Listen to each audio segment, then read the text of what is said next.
Anyway, it was kind of interesting. I see that like it's not the first time I've seen this. I'm kind of curious with classes how this works. But right. So let me start the streaming here, and then so that Dante can start streaming, and then we'll start this.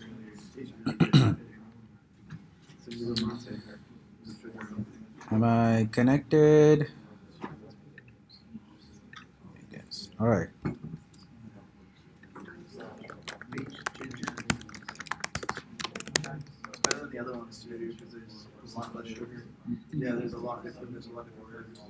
All right. So let's go ahead and get started. So this week we are going to look at some computer science fundamentals. It's like a data structures and algorithm course. If you take a computer science degree, that's what this is called. Usually they take a whole semester to complete that course, and we'll do it in like 3 days. How about that? All right. Yeah, you guys are going to learn in 3 days. Okay. All right. So the first thing is, and we have kind of talked about this. The word. Um, okay. Before we jump into the definition, why is it important? Um, if you are going to a job also, you will see some of the interviews are kind of focused towards algorithm questions also. And for example, the solution that Nick presented, and then the question that was posted, once you see today, you will see that those are kind of geared towards that. Some of the algorithms that they're looking for are kind of towards that. Okay, so it doesn't matter what programming language you have learned, the concept still remains the same. So the solution, he did it in C sharp, it's kind of similar solution in Java. You can have the same solution in JavaScript also. So it doesn't matter what programming language you use. Okay, so what it comes down to is the concepts. Okay, so what do you guys think? What does the word algorithm means to you guys? Algorithm. All right, Geoffrey, go ahead. Um, I mean, an algorithm to me is just some kind of function or script, something that does something. It's like reading in the background. The only way I know is like Google algorithms, like search engine optimization, and they do updates. So Okay. it's like vague on that side of things, but I know it's reading different metrics on websites, just doing a bunch of stuff. Okay. A calculation of some sort. Right. Okay. Doing a bunch of stuff, Jay. A set of rules that computers use. Yep. So like it's like a walkthrough of like Mhm. what you have to do when this does something and executes something else. Yeah. Or Yep. a map.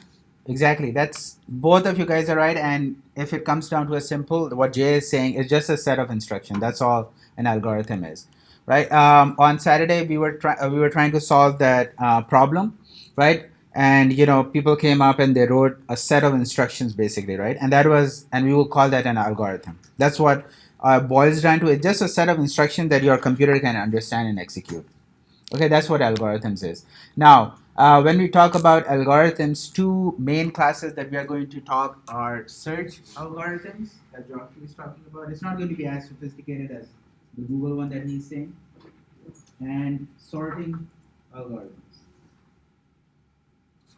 Okay. Now these are the problems that came about. That okay, how do I make my if I want to search something in my program? Let's suppose I have an array and I want to search a number from that array.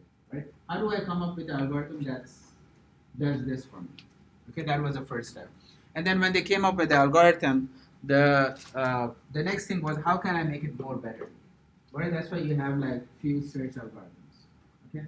Same with the sorting one. Now let's suppose I have an array which is unsorted, right? 3, 1, 2, 10, 0, some numbers, right? So they started with how do I write an algorithm that sorts my array, and that's what they came up with some sorting algorithms, right? And then the question was, well, it's kind of slow. How do I make it more fast? How do I make it more efficient? That's why you see the progression of algorithms starting from the basic ones, and they kind of became more sophisticated. Okay. Now these are the problems that the algorithm that we are going to look have actually solved the problem. Some of the problems, like some of the search algorithms, they are efficient, right? They are faster. Some of the sorting ones are efficient and faster. Okay.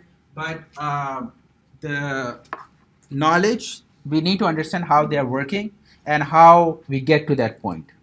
Okay, that's the basis, and that's what they kind of look at the interview question. I mean, these the algorithms that I will show you. The code is widely available. You can use it. It's not proprietary. It's like available. Anybody can write that code, right? But what people are looking in interviews are, do you understand how it is working, and how did they achieve to that point? Okay, the efficiency. That's what they're looking for.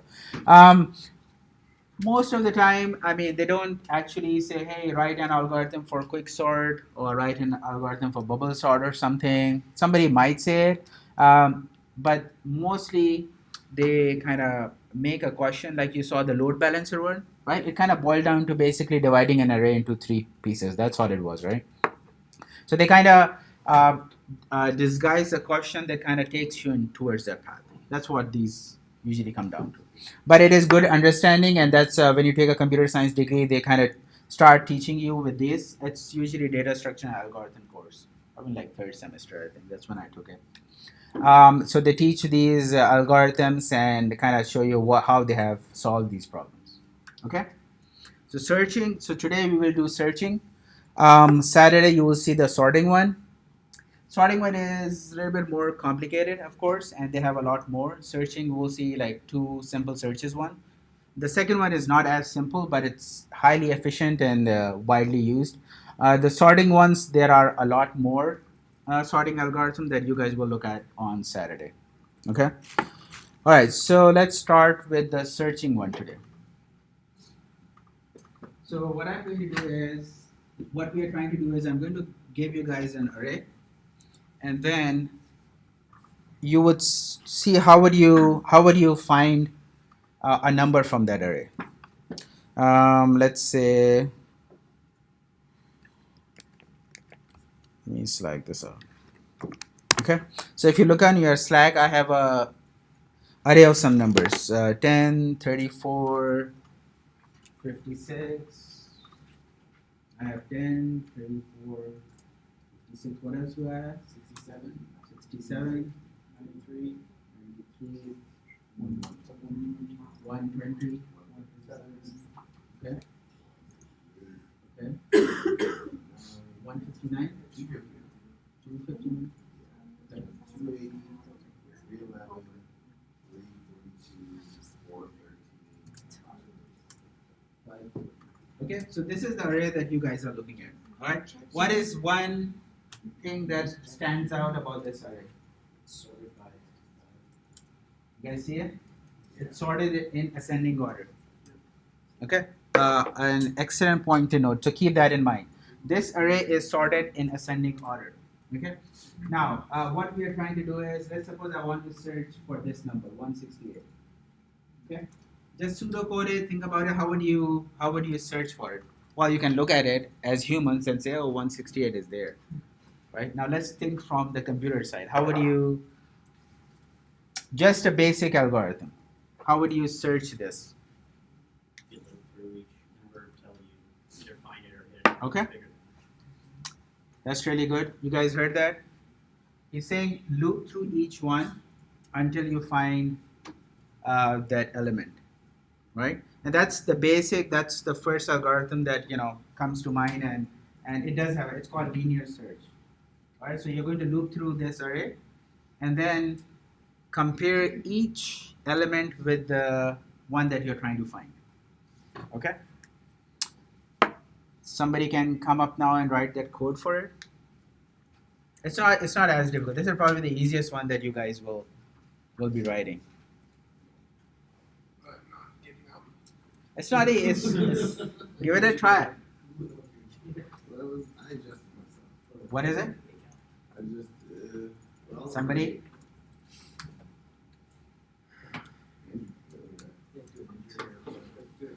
Again, it's not. Trust me, it's not as difficult. As Matt is saying, you just have to loop through and find that element. Well, loop through and compare that element. Oh, Ali. All right. All right. Yeah.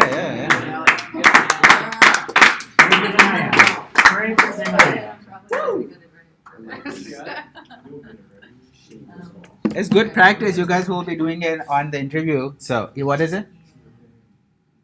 What was the question? Then Any so clarifying to point keep you want to clarify? Moving through and comparing each item with this one. Yes, that's what Matt came up with, and it's a correct assumption. Yes. To find this. Right. So the goal is that 168. So I'm given. Let's suppose there's a function. Let me stub it out. So let's suppose you have a function, and it's called linear search. That's what this algorithm is called. Okay. So in this function, you are given an array. Okay. And then the number to find. So we call it num to find. Okay.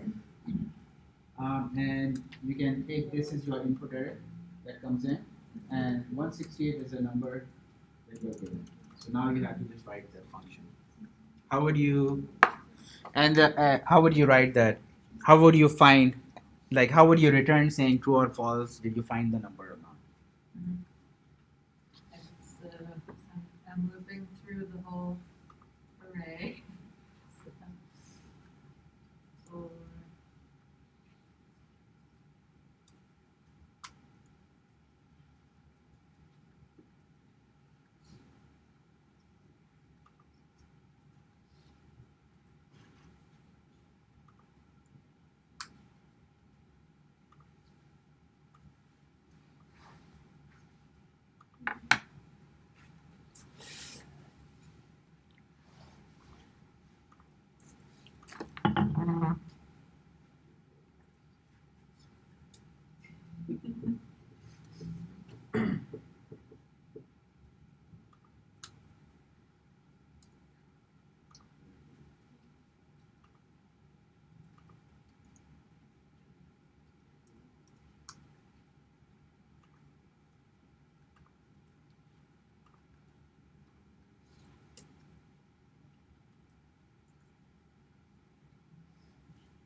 it's like this. I'm like thinking of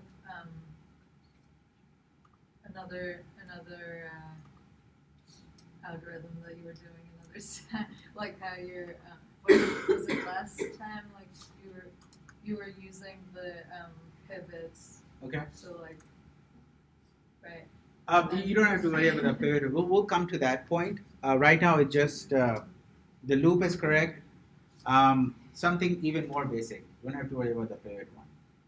Well, yeah, just like how with the pivots, like you'd be like, if it's smaller than the pivot, then like go lower. Right. So in this case, you see the array is sorted. So Yeah. it's always going to be the next number. Okay. So you don't need the greater than, because Okay. let's suppose you're trying to find 168 and you come to 10, and if it is not 168, right, it has to be somewhere. So basically you're going to each one and you're trying to match and see if this equals to the one that you're trying to find. The condition is correct, the greater than wasn't correct. So just if it's not equal to. Okay. So what do you do if it's not equal?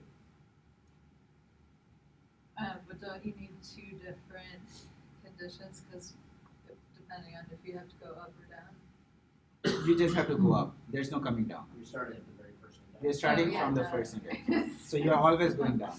Okay.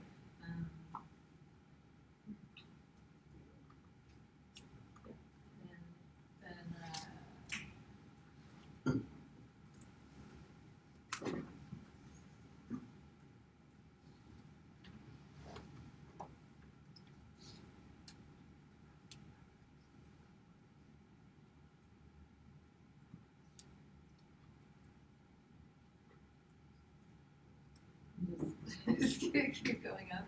It's I mean, good. Your I++, it's your for loop is kind of looping through, right? Yeah. It's So already that's doing already the I++ happening. for you. Yeah. So then.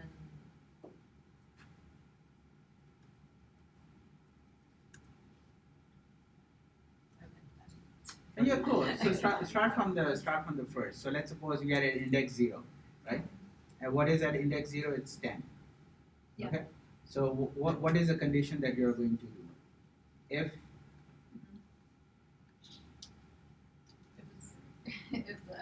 is not equal to Okay. the number that you have to find, then And you then have to keep going. keep going. Right. So, How about you switch the statement? Instead of saying not equal to, right? say Equal to, okay. right? If it is equal to this means we have found a number.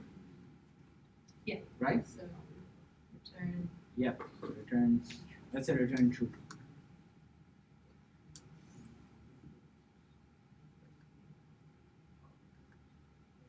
Okay. So this stops over here, right? And what about if we haven't found? What's going to happen? So then just else.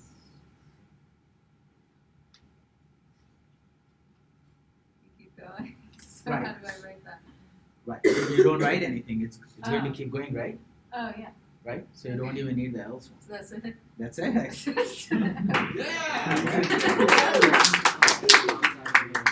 Yeah, you can put false. It was easier. Thank you for doing that for us. Yeah. So you guys see it? You can add a variable here saying bool is bound is equal to false when you start, and then you can just return if the number is there, you can set it to is bound is equal to true, right? And then just do a return. Return is found. You're Otherwise- outside the loop, though, right? Where is it? Oh, No, no, inside. I got you. And then if it reaches towards the end, right, is found is going to be always be false, right? Because I'm setting it false. The only time it's going to be true is if it runs into this condition. Then you can just return is found. So what do you need the variable for? So that in the end, or you can just do return false here too. Is that what you're saying? Yeah. Return false and return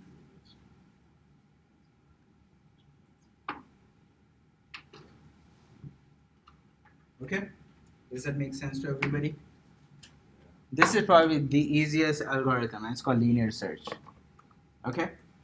So it goes through the first one, then second, then third, and it keeps going until it finds the number. Okay? Unfortunately, since it is easy, also it's also the most inefficient algorithm, right? Why is that? If I want to find number, let's suppose 512, this one, what is it going to do? It's going to start from here and keep going until the last one. Okay? The efficiency of algorithm is usually measured by worst case. And the worst case in this is that the number that I'm trying to find is at the last, right? You guys understand that's the worst case. And when we talk about efficiency of algorithm, we say that what is the worst case? How this algorithm is going to perform in worst case, which is the last element. Now, right now we have what is it? 10, 15 elements. Okay. If you run, it's kind of easier. What if you have like 1 million elements in an array, and then you're trying to find the last one? How many times is it going to loop? 1 million times. Right? It's going to loop 1 million times to get to the last index. So that's kind of inefficient algorithm. There are better algorithms that I've come up with that kind of do the same thing in like half the time. Okay, and we'll see how those algorithms are and what that is. There's actually just one. Okay? Any questions on linear search? So this algorithm is called linear search. All right?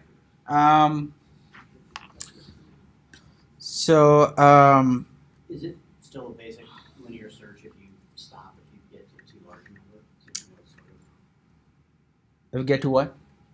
like let's say we're searching for 150 and we get to 168 and put something in there to kick out because we know we're not going to hit it. Since it's sort of Yeah, the advantage of this is if you're 100% sure that this is sorted array, then you can add more conditions. But what if it is not sorted?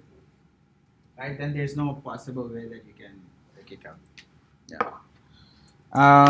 Let's see. What do we have here? Okay. So let's go ahead and code this out now. If you guys already have done it, that's good. Otherwise, just to show you guys what it looks like, let's say linear search.js. Okay. So I'm going to create a Node.js and run it with Node, so that I don't have to worry about index or anything. Okay. So in your GitLab, you will see that there is let me first type this out and then we'll see. Okay, so I was saying it should be for, okay, and then you're running this I to a length, okay, to some length of an array, all right, and then our condition is if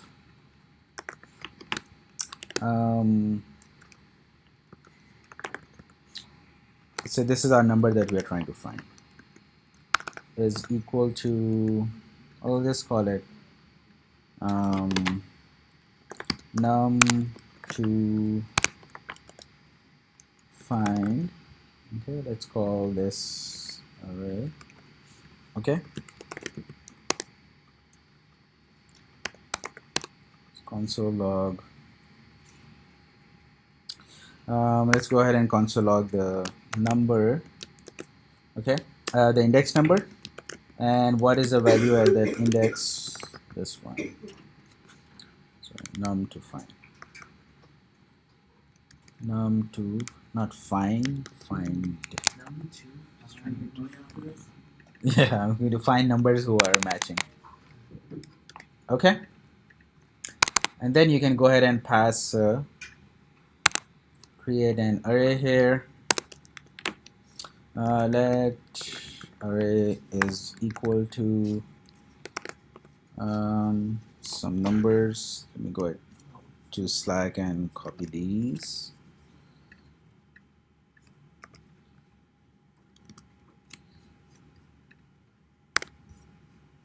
Okay. This will console log that, and anything. Oh yeah, num to find. So let's go ahead and do a num to find. Let's say 137. Okay. Run this. It should output number. Okay, so we found 137 at index number 6.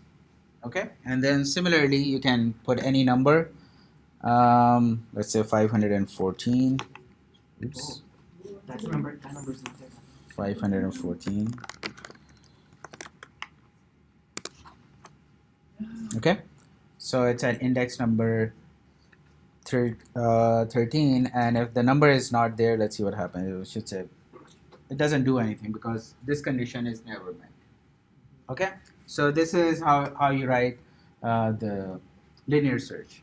Okay, I'm outputting, but yeah, if you write in a function, it's going to be the same. This return true and false. All right, everybody good with this? Okay. So before we move on to a more efficient algorithm, there is a Node.js library called benchmark. You can do npm benchmark. So what this node package does is it lets us measure the time that our algorithm is running. Okay, I said this is a inefficient one. So what that library does is that you can put the code in this library, and it will tell you that how much time this code is taking to run. Okay, it's called benchmark.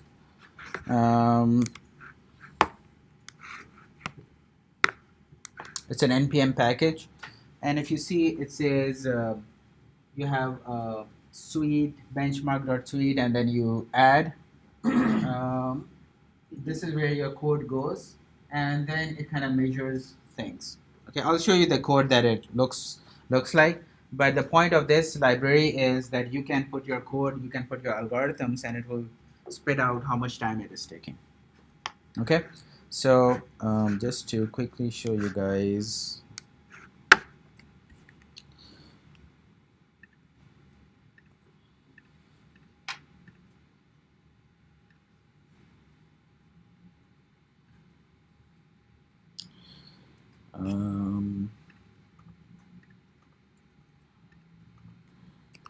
let's go ahead and install that one. npm benchmark.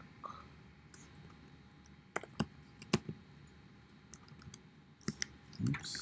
Install benchmark. This should give us benchmark, and then we can go ahead and start using that. So let's go ahead and say let benchmark is equal to require. Okay. Benchmark. Well, and the next line, if you look at the documentation, says let is equal to new benchmark dot okay, and then suite dot add. Okay, this is the add function. In the add function, you're going to give what algorithm that you are trying to run. Okay, and we're trying to do linear search, so let's give this a name. Let's call it linear search. Okay, and then it takes a function linear search. Okay, and then I'm going to move this code inside this function. So let's go ahead and move this. So basically I'm saying that go ahead and benchmark the code that is over here. Okay, that's what benchmark is doing. So I'm setting a benchmark. I want to see how much time this is taking. So what it does is it basically says, okay, I did an npm install, got benchmark, did some initialization. That's from the documentation, nothing fancy here. And then there's an add function where you mention the code that you're trying to evaluate. Okay? All right. So let's go ahead and fix this a bit. If this is good, let's go ahead and return the element that we found. If otherwise, just return false. Okay, you can do true also, it doesn't matter. So that this kind of function stops as soon as this finds. Okay. The next thing is they have the dot on function, and this is where you are telling benchmark to kind of start the execution. So basically you're saying function start, and then let's go and just log saying starting benchmark.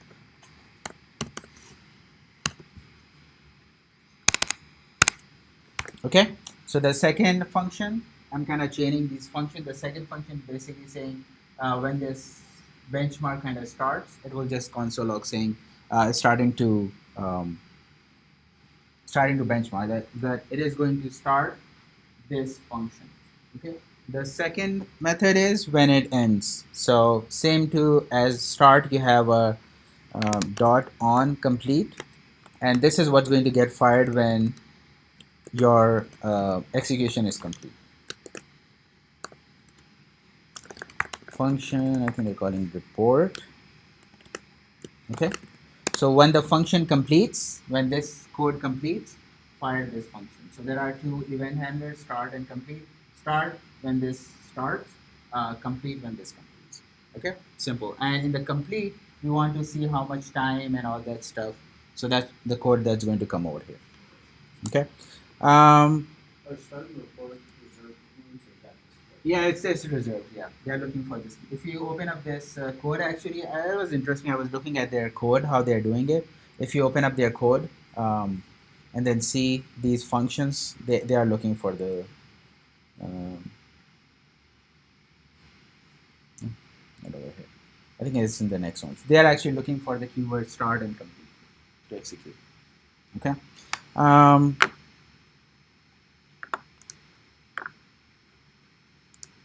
going to copy this and this over here, and then just quickly, again, you guys don't have to worry about what exactly this is doing, but what is happening over here is when this function completes our linear search, this function is going to get executed. And what this is doing, when it completes, it gives us some JSON object, basically a JavaScript object. Within that object, it has a name and some of the stats that shows you how much time it took. That's all that's all this function does. Okay. So again, what we are trying to do is we are trying to see how much time this is taking to run. Okay. And then the last method that we have to do is dot run, of course, because we want to actually run this method, right? My input array is not there, so let me move this on the top so that you guys can see. Let's do it there. Okay. So that's my array. That's the number I need to find, and this should give me some result. Let's see if this actually works. Okay. So you see started benchmark and something happened. It shouldn't take this much time. Oh, it did. Okay. All right. So this kind of shows you how much time it is taking. It still took like very less time. Why? Because the length of the array is like super small. Okay. Is that because the number you're looking for is not in your array? What is it? Is it because the number you're looking for is not in the array, or is it just irrelevant? It's irrelevant. Yeah. What this is showing is it's just looping through, and this much time is going to take. Even if I have this number, it's probably going to get a little bit reduced.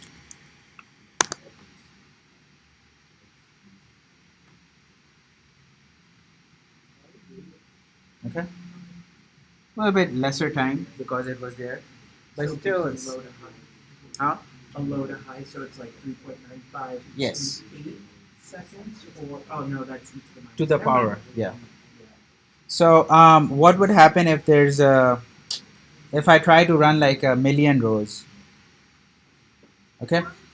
So here's the easy part. If you look up your there is a in your solution there's a generate method. Okay. What this does is you basically pass in a length of length like a number, like how big you want the array. It's going to give you an array of that many numbers. So if I pass in 100, it's going to give me an array of 100 randomly generated elements. If I pass in 1 million, it's going to give me an array of 1 million randomly generated numbers. Okay. So this is an easy way instead of writing the whole thing. What we do need to do is to just use this method and get our array back. Okay. Nick, can you share the generate, at least the generate JS, so these guys can, if they are working on it, they can use this. Can you scroll down to the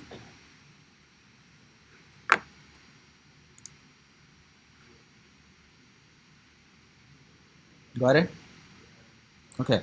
So let's go ahead and use this new generate function. So what I do is just go ahead and import your require, and this should be in, this is, so we imported generate, it's a function. Let's make a length 1000 for now. Okay. This is the length that we are trying to get for the array. Okay. So let's use the same variable. Instead of putting this, let's go ahead and say generate length, and this will give me an array of 10,000 elements. Okay, is everybody clear on that? So it's a short form. It's just a function that's written. Again, if you open this up, it's just a for loop that runs for whatever number that you get, and then randomly use math or random to get a random set of numbers. That's all it does. Okay. What is it? Yes, it's going to have the so again, this number might not be there, might be there. It doesn't matter. Right now, what you're trying to understand is how big the array is and how much time it takes. So let's start with this one. I think that should be it. I don't think I need to do anything else. Let's see if this works. So I should be getting an array of 10,000 numbers, and I'm trying to find this number. You see, it's getting slower now. First, it was how many? Like 15 numbers, and it was like 8 to the power minus 8 or something. That's how fast it was. I just give 10,000 is like nothing for a computer, but you see, it's already kind of all the digits are on the screen actually. Okay, let's add one more number. What happens now?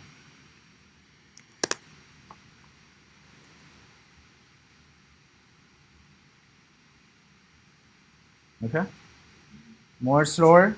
Already 1 0 is gone. Let's push it and see how far we can go. Eventually, it's going to run out of memory.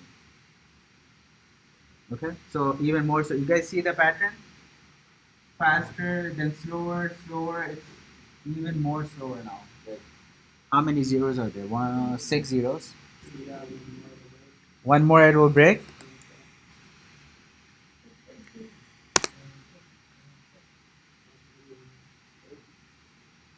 Going strong. Huh? Work? But you see, it's getting slower and slower and slower. All right. So that's what I was talking about. The linear search is highly inefficient for a large number of elements. Oh, this is where it goes. Okay. So kind of ran out of memory. Everybody agree that it kind of what happened was it kind of ran out of memory. Now what is happening is it's not the memory of my computer. It's actually the memory that is allocated for every Node.js program. So each Node.js program kind of gets some memory. I think it's like 4 MB or something to use. It's not actually my 8 GB computer because for it this is still nothing. But this is more constrained that each Node.js program when it runs, it's allocated some memory. I think it's like 4 MB, 4 MB or 1 MB, I don't know. But what happens is when you go over that memory, that's when you get this array. Okay, you can increase the array. You can increase the memory of your node program. I think there's if you Google that, it shows up how to increase that. You select it out. Okay, so next select it out. This is one way you can increase the memory that is given to your Node.js Pro. It's 4 MB, 4096, so it's kind of like close to 4 MB. Okay, you can increase that, and then this will start running. But that's not the problem. The thing that I was trying to show is that at some point, it keeps getting slower and slower. Okay, you guys see that? Yes. So we give the running like the best on this like the true ideas since Yeah, yeah. Or you can, if you really want to do it, yeah, you put that array, and then intentionally say, okay, I'm trying to find the last one. But what we can surmise is that it has to go through this. So basically, it's going to do like n times, like whatever the length of this array is, and that's how we measure the efficiency, that how efficient this algorithm is. It's going to be, and we test the worst case. That in worst case, how long this algorithm is going to run. It's going to run n times. Right? If I'm trying to find the last one, then we run the length of the array. Okay. that's a paddle. Yeah, it's called big O notations. Yeah. Well, it's a small n, but we'll see on next week that it's called big O notations. Yeah. That's how we measure the efficiency of the algorithm. Okay. What is it? It's like certain algorithms you look up and they say, Yeah, n minus 2, n squared. yeah, like the optimized, Right. whatever it is. Right. Optimal. Yep. So basically, since this loop is running n times, this has a efficiency of n, right? So as our numbers grow bigger, you see that it's becoming less and less efficient. Okay. So now the algorithm to kind of segue into is the one that's more efficient. It's called binary search. Anybody heard of binary search? Okay, it's one of the more popular ones that is used, and a lot of programming languages, when you're doing the dot sort method, they're kind of using the binary search. So how does the binary search algorithm work? What binary search does is it divides the array. As Annie was saying, the pivot thing, that's where it comes into play. It actually divides the array into half. That's why the name comes binary. Binary means two basically, right? So what it does is it actually divides your array into half. So let's suppose I'm trying to find one. It's for sorted. I'll come to the unsorted part. It doesn't work for unsorted. Where it is. Okay. So let's suppose I'm trying to find 168. Right? Now this time I want to use binary search. What it does is it starts with two pointers, the pivots here and here. Okay? And then it finds the midpoint of the two. What's the midpoint over it? So the length of the array is how many numbers are there? 13. The midpoint would be 13 divided by 2, 6.5, and it contains a lower number, so 6. So it's 1, 2, 3, 4, 5, 6 here. Is this correct? So it kind of divides the array in half. Now the number I'm trying to. There's 14. So is this correct or not? Yeah. Okay. So the number I'm trying to find is 168. So what it does is it first divides the array into half and then checks the midpoint and checks to see if this is greater than or less than the number that I'm trying to find. If it is less than, then this number has to be over here. This one works for a solid array, right? If this, as the number that I'm trying to find is greater than this, it's always going to be on this side. There's no possibility to over here, right? You guys see it? So I'm trying to find 168, so it checks it, it says, oh, I'm going to discard this whole thing because there is no possibility that this number is going to be on the left side. So you see my search has already halved. Instead of going through each one, my search has already reduced to just these numbers here. Okay? Now, then it moves this initial pointer to here, and then it takes the midpoint of this element, right? So the midpoint of this would be, what is this? Here, 280, 280. Okay, the array is divided into two now. All right. Now this is this one. So now it's going to compare with 280.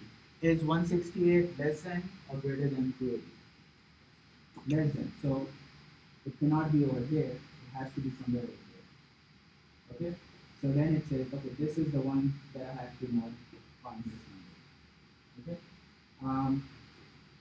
So this is discarded. This is gone. Now I'm over here. Okay. Now it takes the midpoint of this one. Let's suppose it comes to this. Okay. We're taking the lower number. And then it says, is it over here or is it over here? Right? If it's not greater than or less than, it has to be this one. It has to be equal. I mean, you will write a condition saying that if the number that I'm trying to find is not greater than or not less than, it has to be equal, then you're going to compare this one and say, oh, this is the number. Let's suppose that you are trying to find a number that's not there. Okay, first of all, we'll complete this part. Okay, so you see what binary search does? It starts from the full array and kind of keeps dividing the array. Alright? Dividing the array into half. That's why it's called binary search. One more time. So it starts from the beginning and it halves the array, right? And then takes the midpoint. And then sees, oh, is this number that I'm trying to find is less than or greater than? If it is greater than, then it discards the whole this array and try to search over here. And keeps going until it finds the number or it reaches to a point where this number doesn't exist. Okay? You guys understand this concept? Mm-hmm. Yes. So on the first step, we checked at 137 to see if it was greater than or less than. Yes. Since it's greater than, would you still have the array go from 137 to 512, or would yes. it go from 168? No, because I don't know what 168. The computer doesn't know what this number you're trying to find. The only thing at this point it knows is it's somewhere over here. Oh, because it was between those two, and then you would go over there and miss it. So it's between these two that it just moves up. Okay? It doesn't know which number it is. So it's kind of basically coming down to that number. So the very first step is always to check if that number that you have right there, if that is the number you're looking for or not.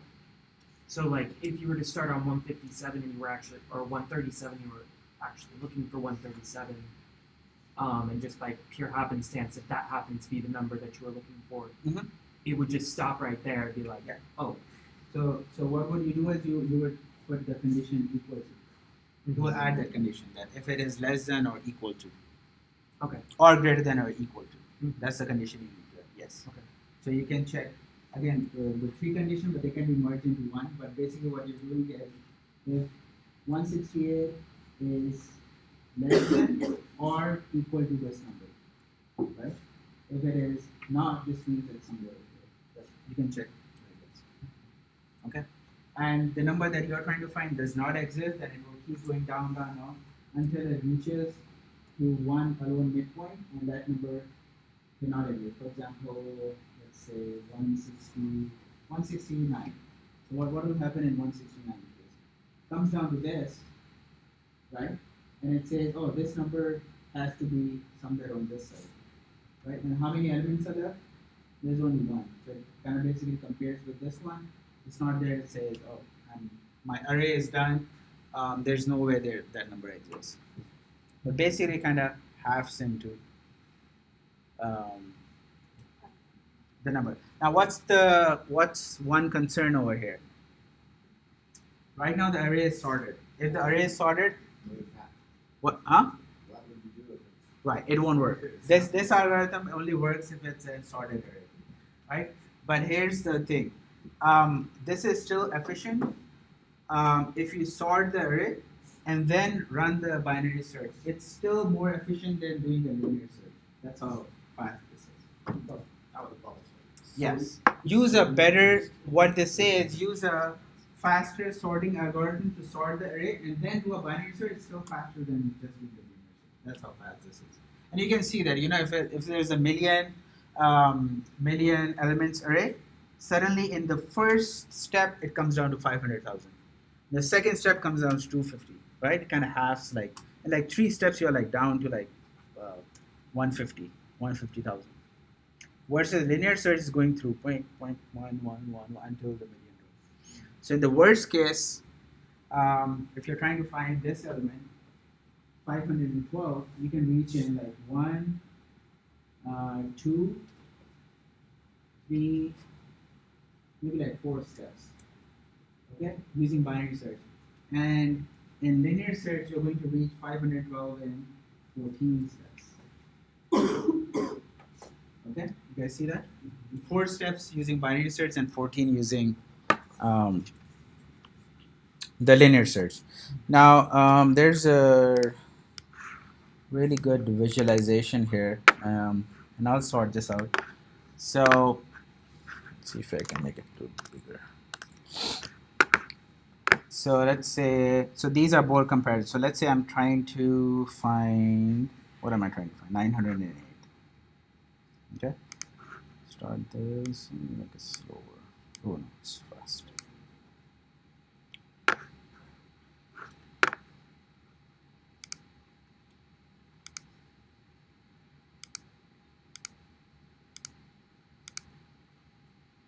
All right. So I'm trying to find 908. So what I was saying, you have 3 pivots basically. The first is the starting index, and then the last index, and the midpoint. So what it does is 0 plus 31 divided by 2, all right? 15 and a half, and you take the smaller one. And if I want to take the smaller one, what's the code for it? Math dot floor. You can use the floor one and get the smaller one, okay? So it finds that this is the midpoint 15. Now it's going to compare 15 with 908. Okay, it's not this number, but it is greater than 507. Okay, I'm trying to find 908. All right, so it comes here. It says if 908 is greater than or equal to 507. If this is true, then this means the number is on this. Yes. That looked like it did move the pointer up one. It did what? It moved the pointer from 15 to 16. No, it moved the 0 to 16. Let's go back again. It didn't change that. It moved. So this is my start index, this is my end index, and this is my midpoint. Okay? So when it runs the conditions and says, oh, 908 cannot be on this part. Okay, so what it does it takes the start index and moves it to the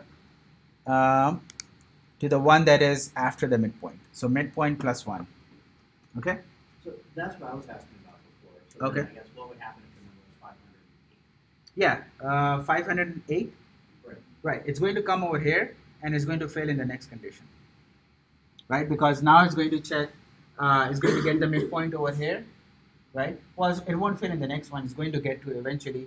But what it's going to do is going to say 508, it's going to take the midpoint. Let's see what's the midpoint for this one. Okay, this is the midpoint for this one, right? It's going to compare and say, oh, does it lie over here or lie over here? Okay. Actually, let's do this. Let's find. Okay, let's go ahead and complete this, and then we'll look at 508. Okay. So 908 still comes over here. So this is a midpoint. Now it's going to see, does it lie on the right side or the left side? It's still on the right side. So it's going to.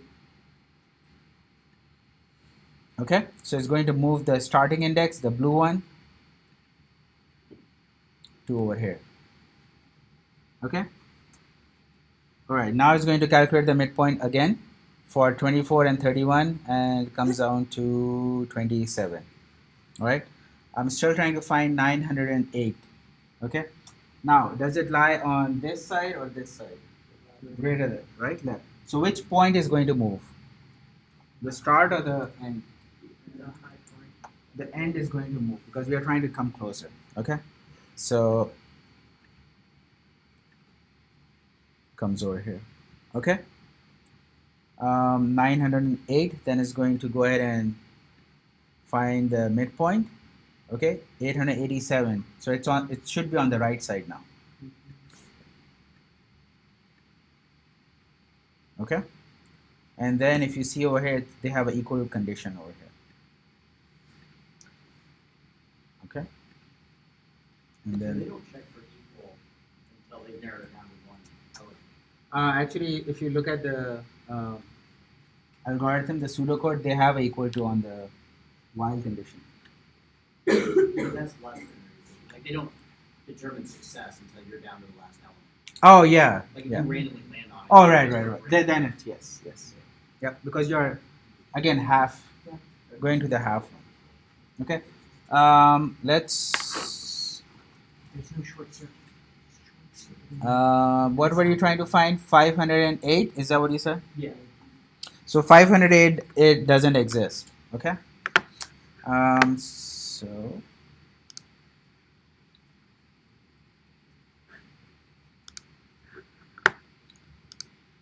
All right. So this is for 508. Right. So it comes down to 507 as a midpoint, and then comes over here, right? Because it's the midpoint in 507, 508 is going to be on the right side.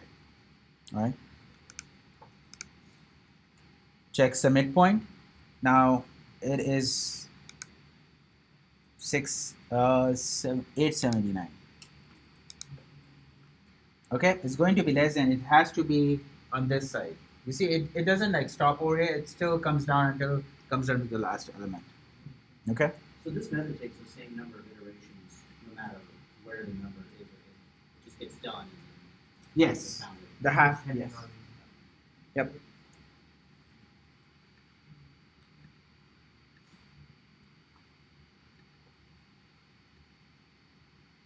Okay, so 710, it has to be either left. If that's not the number, then that's where it will stop.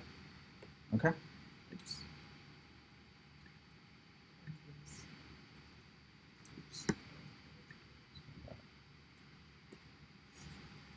I thought it showed the number of steps here. Does it show? I'm searching for this.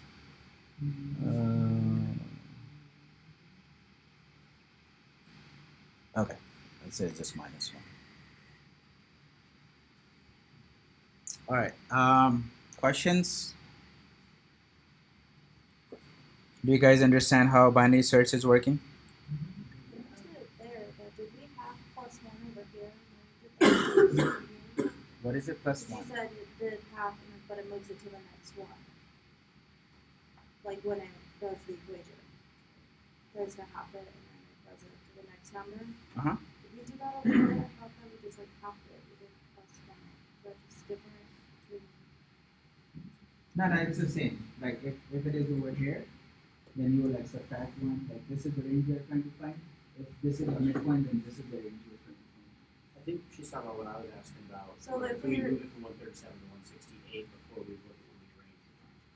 That's what I'm saying, because we were trying to find 168, so if we would have halved it +1 over here, it would have been 168 to there. Right. Oh yeah. So this is what Michael was also saying. You are actually comparing it and making sure that the condition that you are on, before going to the next one. So let's suppose in this case, what would be that number? So like Which number will qualify for what Laura is saying? Midpoint, right? So we tested 508, right? Or you trying? Let's find 507. Will that clarify that? What would happen if I'm trying to find 507? It's actually right at the midpoint, right? Okay. Now keep looking at the algorithm over here. It's kind of pseudo-coded, all right? But you understand this line says mid, low plus high divided by 2. It's trying to find the midpoint. Okay? Let's start with this. All right, so pause here. All right, so you see the red one, it is checking the mid value is equal to value. All right, so it's checking 3 conditions. It's checking the value if the mid one that you selected is the one that you're trying to search, or is it less than, or is greater than. So it will actually stop over here before actually moving. Okay, and this is the condition. So if I do step forward, it just stops over there. Okay, and why? Again, these are the 3 conditions you're checking. You're checking if the mid one is equal to, then you stop over it. If it is less than, then this is the range you need to select. If it is greater than, then this is the range that you need to select. So 3 conditions: equal to, less than, and greater than. Equal to first, because if it is equal to it, that's the number you're trying to find, and it just stops over there. So before moving forward, you're actually checking if this is the number that you're trying to find. So in this case where we're trying to find 168, then it goes to the next one, would it stop on the second one? Let's see, but our midpoint Because is our midpoint was 137, Right. but then it goes +1, so Yes. it goes to the next one, so when it runs it again, it would try, it would find yes, that one. it will find Without that. those. Yes. Okay, that's Yes. what Yes.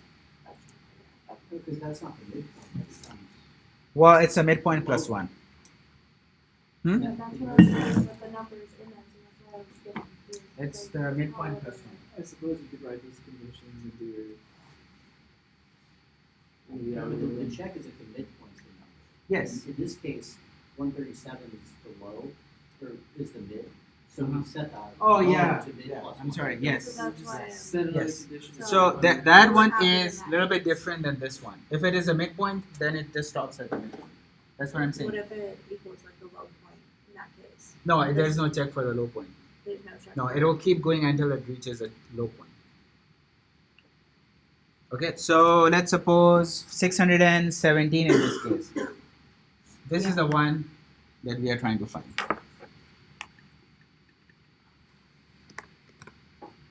Oh, I can't stop it. I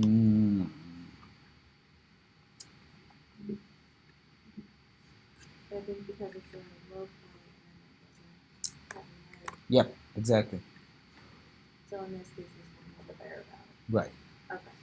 So we are trying to find 617. It's not the midpoint because if you look at the code, it's only checking for midpoint. It's not checking if the low or the high are equal.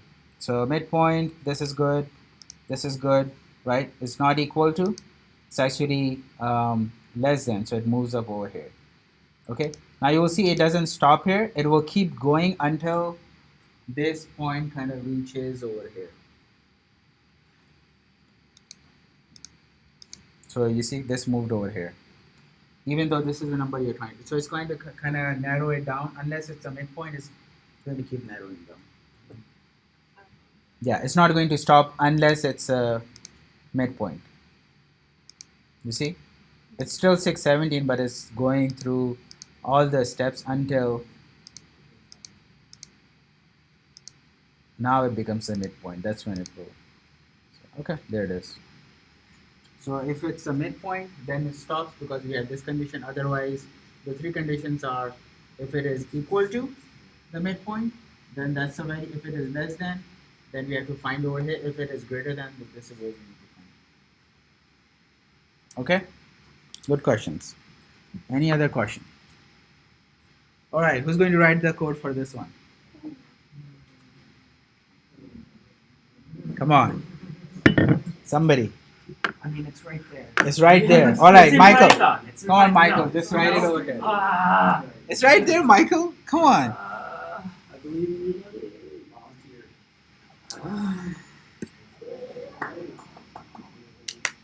All right.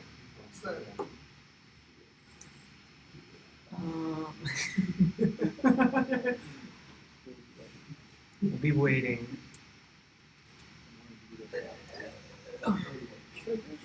So start with a function that you get a function with a array and the number that you're trying to search. Same as the previous one. Yeah. So we define our low point as 0 and the high Yep. point as array.length minus 1. Yep.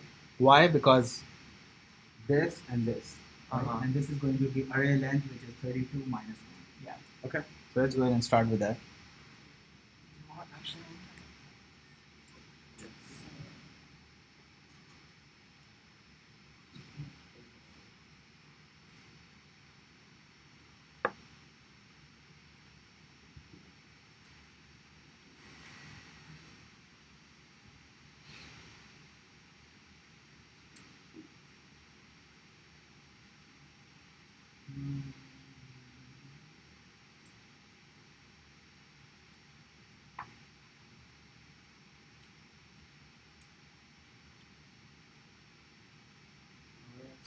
high equal just earlier.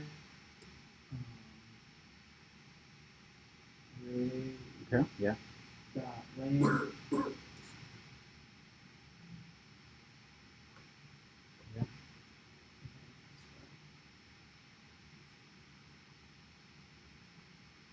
Minus 1. Okay. Excellent. So we are now at this and this. And so now we're going to be making our Midpoint. while loop. Okay. Yeah. So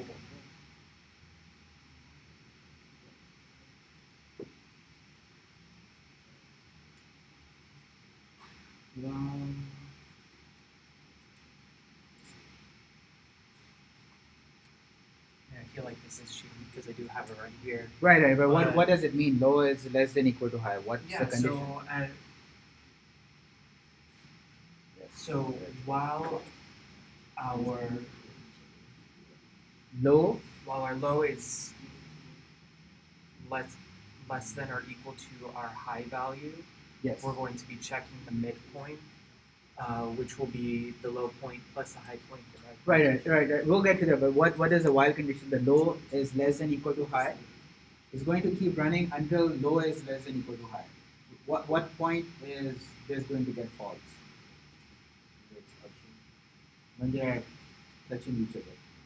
Right. So what is a while loop? While loop keeps running until this condition is true. Well, it's less than or equal to. Right? Yes. So let's see which element. Let's try to find. So it's still running and equals the check. Okay. That's what I was tripping on. So if I find 710, okay. So how you see this while condition? It's checking if. Oh wow. Okay.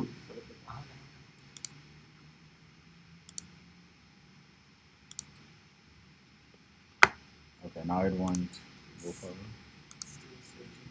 Still searching for Still searching for. 404 not found. Oh, Okay. there we go. Did it. There we go. All right. Skip a step forward.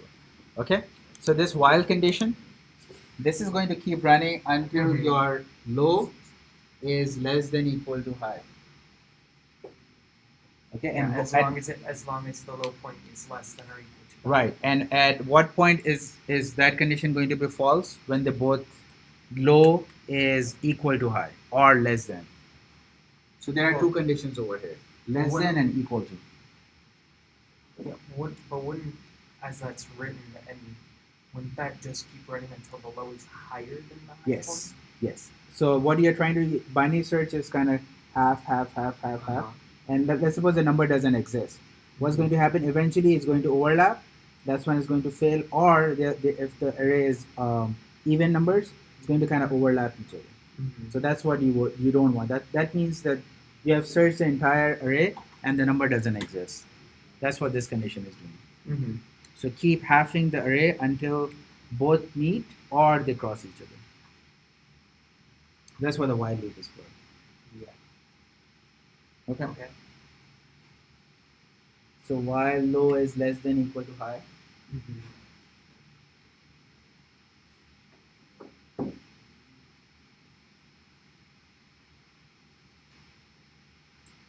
okay. Now what are the three conditions that we need to check? So the first one is if our midpoint is equal to the value we're looking for. That's That's the the result. first one we're looking for to short circuit the algorithm. So if it's there, Yeah, that's it. Okay. So let's go ahead and write that. so if so I should just mid is equal to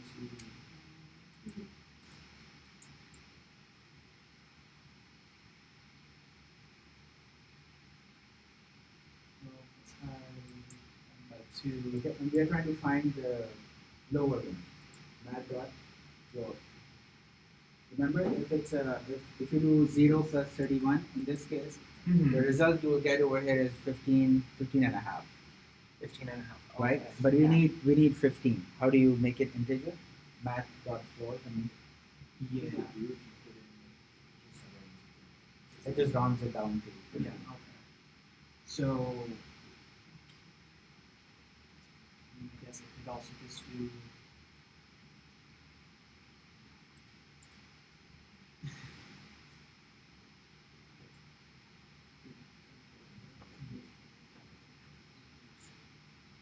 So and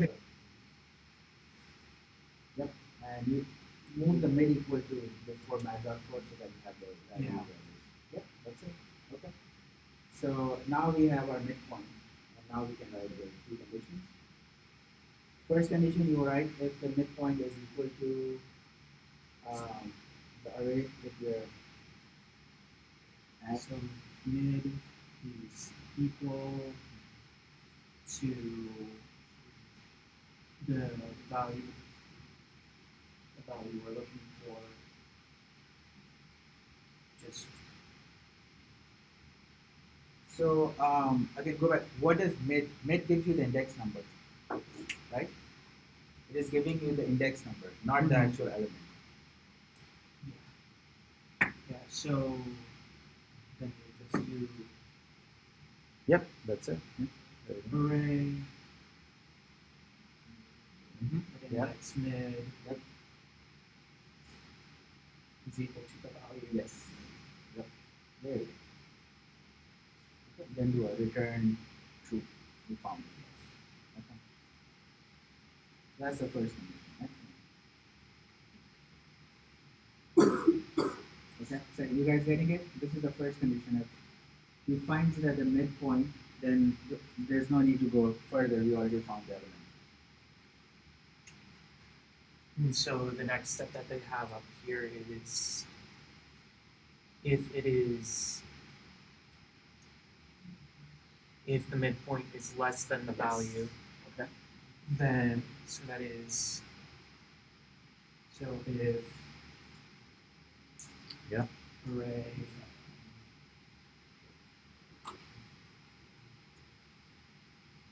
Is less than value. Uh-huh.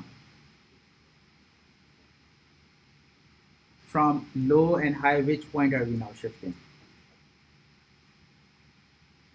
So this is if the midpoint is less than the value that we are looking for, we'd be going to the greater end. Yep. Okay. So it says mid plus 1. Mhm. So we just Right, because my We're midpoint going to is be- somewhere in the middle, so I'm going to switch my low over here. So then we just do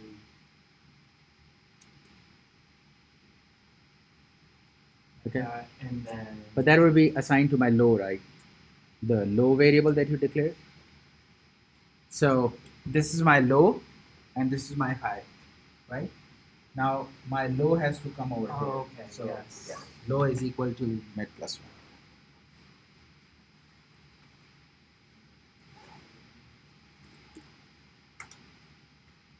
Okay. And then the final one is Greater would than. just be this, but in reverse. Yeah.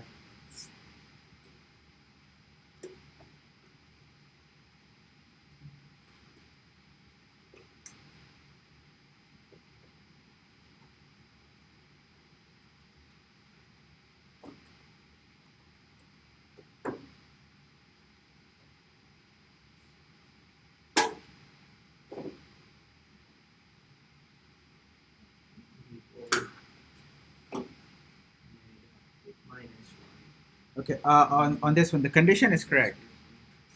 Condition now we are in low and high. Okay. Midpoint. So we are changing. This time we are changing the high position, not the low. That should be it. Awesome. You know, he can probably write this whole code sitting over there, but you know it takes some nerves and some kind of come up on the whiteboard and writing. Again, this is I understand the interview process. I agree it's broken, but this is what they expect, that you need to stand over there with in front of like 3-4 people and kind of write the whole code out. It does take practice. I'm telling you, I had to buy a whiteboard and I had to actually practice writing the code. I mean, I knew the solution, but I just couldn't write it, and it does take practice. Okay, it's not. Please don't think that you're going to walk in the interview and start writing on the whiteboard. It is a different feeling, and it only comes when you are actually writing it. Okay. Anybody tried it? Has anybody given an interview with writing on whiteboard yet? Yeah. No. At my house. At my house, no. And an actual interview. I got one. You have? Yeah. George has. Yeah, there's no intelligence over Why is here. this auto completing? I don't know Yeah, how to for loop yeah. without clicking the drag. Awesome, good job, Michael. Excellent. All right, so you guys have any question? Well, what is like, I guess, the usage of the real world? Is it if you have a lot of data? Yes. Yeah. You will, honestly, you will never ever write this code in your code. Why? Because JavaScript sort method, JavaScript search method, Java, C#, all of them have these methods. Behind the scenes, they are making it this. It's kind of a combination of a couple of search algorithms to make it faster. Um, Again, as I said at the start, the understanding part that this is the problem that I'm giving it to you. Hey, how do you search this? And you come to this solution. That's what it is. It's more about the understanding. You will never have to write this method ever. But it does. What it helps is how do you visualize? How do you come to a solution if you are given a process? Same. You remember the pivot ones?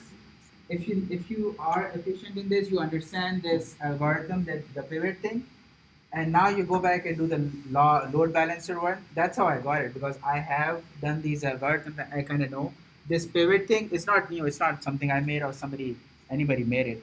It's coming from these kind of algorithms. That, oh, there's a pivot, and that's how you kind of come to a conclusion, and that's how the load balancer solution came about. You have like two pivots. It's basically like a binary search if you think about it. You're like kind of halving it through until you reach the sum that you're trying to find. Yeah, instead of actually going through like for loops and trying to find, that's more inefficient, just like linear search. This is more efficient than that. Yeah, but that's kind of what I'm thinking. Yeah. Yeah. Right? It was this, right? Yeah. So that's how these kind of. Yeah, he did it well. He cracked the whole solution. Yeah, that's why he's at Caravana, right? It's too damn good. Yeah. Yeah. All right. Any questions? Again, this is actually it, and this is the class. The rest of the time you can spend on your projects, wherever you choose. We'll be here until 9:30, 9:45, whatever. Saturday, again, you will look into the sorting algorithm. Those are a little bit more complex. They'll start with the basic one, but the more efficient the algorithm, you will see the more difficult it is to actually understand it, right? But those are good ones to understand also. Okay? All right, then I'll see you guys on Tuesday for the final class.